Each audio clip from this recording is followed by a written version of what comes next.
రిలీజ్‌కి ముందే చాలా బజ్ క్రియేట్ చేసి, కానీ రిలీజ్ తర్వాత కమర్షియల్‌గా ఫెయిల్యూర్ అయ్యి, స్టిల్ క్రిటికల్లీ అక్లెయిమ్ అయ్యి, అందరి నోళ్ళల్లో నానిన పిక్చర్ 'సింధూరం'. 1997లో వచ్చింది. కృష్ణవంశీ డైరెక్షన్‌లో వచ్చిన ఇంకొక జెమ్ ఇది. కృష్ణవంశీ అప్పటికే 'గులాబీ అండ్ నిన్నే పెళ్లాడతా' లాంటి back to back commercials hits ఇచ్చి ఒక కల్ట్ ఫాలోయింగ్ తెచ్చుకున్నారనమాట. సో ఈయన నెక్స్ట్ పిక్చర్ ఏం చేస్తారా అని అందరూ ఆసక్తిగా చూసే టైంలో సర్ప్రైజింగ్‌గా ఒక సోషల్ సబ్జెక్ట్ తోటి ఆంధ్ర టాకీస్ అని తన స్వంత బ్యానర్పై 'సింధూరం' అనే సినిమా అనౌన్స్ చేశారు. నక్సలిజం సబ్జెక్ట్. నక్సలిజంపై ఇంతకుముందు తెలుగులో చాలా సినిమాలు వచ్చాయి. ఎర్ర మూవీస్ అంటారు వాటిని. కానీ అవి జనరల్గా రొటీన్గా ఉండడం, లౌడ్గా ఉండడం, అంటే డైలాగ్ బేస్డ్, విప్లవ హోరు ఇలా ఉండేవి. సో తను నక్సలిజం రూట్ కాజ్ మీద సినిమా తీద్దాము, యూత్ ఎట్లా మామూలుగా ఉంటారు విలేజెస్లో, వాళ్ళు నక్సలిజం వైపు ఎందుకు అట్రాక్ట్ అవుతారు, లేకపోతే సొసైటీలో ఉన్న రుగ్మతలు ఏవి ఉన్నాయి, అవి వీళ్ళని నక్సలిజం వైపు పుష్ చేస్తున్నాయి.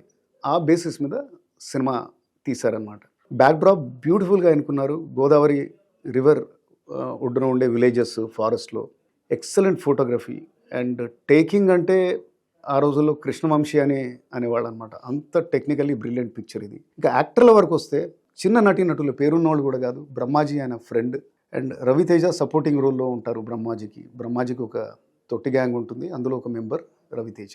అయితే బుల్లిరాజు అనే పోలీస్ ఆఫీసర్ బ్రహ్మాజీ ట్రైనింగ్ అయ్యాక ఊరికి వస్తారు. ఊరికి వచ్చాక ఆయనకు కనబడేది ఏంటంటే, వ్యవస్థ ఎప్పుడైనా కానీ డబ్బునోళ్ళకే హెల్ప్ చేస్తూ ఉంది, పేదవాడిని పట్టించుకోవట్లేదు, అందుకని వీళ్ళు నక్సలిజం అటువైపు వెళ్తూ ఉన్నారని. సో తను ఎలాంటి పరిస్థితుల్లో తను కూడా నక్సలైట్ కావాల్సి వస్తుందో ఈ సినిమాలో చూపిస్తారు డిఫరెంట్ ఒక స్టేజ్ తర్వాత.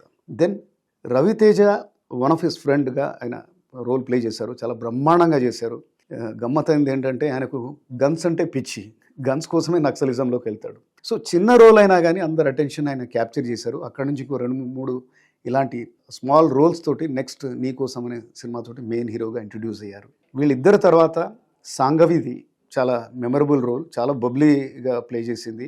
ఆమె సాంగ్ హాయ్ రే హాయ్ ఇప్పటికి కూడా ఫుట్ ట్యాపింగ్ అందరి నోళ్ళలో నానుతూ ఉంటుంది. అండ్ ఆ టైంలో యూత్నంతా ఒక ఊపేసింది. బ్రిలియంట్ పిక్చర్, ఇంటెన్స్గా ఉంటుంది. మేకింగ్ కోసం ఫిల్మ్ లవర్స్ తప్పకుండా చూడాల్సిన సినిమా. దీనికి నేషనల్ అవార్డు కూడా వచ్చింది, best feature film in Telugu అని.